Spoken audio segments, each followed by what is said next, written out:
This is an important story. In 2020, a serving major general was leading the troop on the war front, and they were deficient of materials. General Adeniyi made a video to show the deplorable state of supplies in the military. He was court-martialed, he was punished. But a serving general, passionate about the Nigeria, a patriot, had to make a video. Secondly, there's been another military officer, in fact, that has even left the military, that complained about the fact that they have to kit themselves and all of that. The question I would like to ask is, what did Justice Crack do that most military officers had not done or expressed before now? Thirdly, if you have something against the military officers that gave Justice Crack an information, can you go after the military officers, not Justice Crack, which you now claim that was trying to incite? That's your own part of the story. We have not heard Justice's side of the story. Then you've taken him up and you've beaten him. Allegedly. No, allegedly. But you've taken him up, not allegedly, because the military came out to say that they've taken up. Does the military have a right to take up somebody, to kidnap somebody? No. So I think we need to be able to take the military as an institution to court for it. This is dehumanizing. Do they have the right to carry somebody on the street because they don't agree with you? The question I would like to ask is, if Justice Crack walked with over 100 bodyguards, American military with about 100 soldiers, snipers and guns everywhere, could they have picked him up? Why did they pick him up? Because he was defenseless. And you took him in and you started to torture him. Wait, not even allegedly, Vimbai. Taking somebody against their will is torture. He was kidnapped. So that's torture. He's been tortured already. You know what it means psychologically? To take somebody away for 5 days? They can't have access to their family and all of that, and you issue a statement? Is that not torture? Can they do that to any of the military men that went to take him? Vimbai, I'm talking from experience.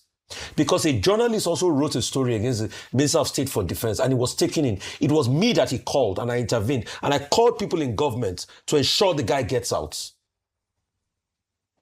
Vimbai, this is getting too much in this country. We are not safe. We advocate for the military. When they have their case of mutiny, don't we speak up for them? We speak up for them. So why do this to a citizen? Because if they can do this to a citizen, that means it can be done to anybody. Oh, we have the case with MK Abiola back in the days in this country. That was the military era. We're in a civilian regime. But how has it changed, Ayo?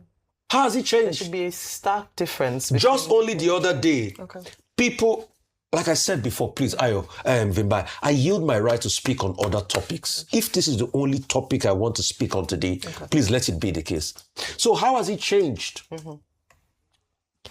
The other day, weren't we advocating for 3,000 naira pay ration? Weren't we advocating for more money being given? Is this the military we advocate for that can just take citizens and take them out of public land like that? It could be anybody. Because it could be anybody tomorrow. So what country are we living in? I understand the passion, because I think we all feel it, and that's why we brought the story, and that's why we're going to continue following up on it, and we're going to continue something must be done. And we must call out the chief, Absolutely. the defense chief, the military chief, CJ Musa. Please, you are the defense chief. Something must. This is not the military. You people tell us to help build when you say we should have interactions. So, I mean, you can. This is not the country we should build. This is an issue that has got a lot of people deeply passionate and emotional. And Minister of Defense. Minister of Defense, yes. So he's overseas. He was also a top military officer before now. Yeah. This is not the country we should build. This is madness. We don't have a country. We don't have a country at all. This is madness. Okay. Well, we're here, and we're going to do our part. We're going to continue to do our part. We have our sister from Zimbabwe living here because we have a country. Well, they say I am happy here, but they say Nigeria go better. So we'll continue to advocate for Nigeria to move forward. All right. Okay. We're going to. Yes, it could be anybody, and that's the point. Yeah. I'm talking this man. Maybe totally valid. Experiment. Totally if they pick one of us here and take the person like that, maybe we will be quiet like this.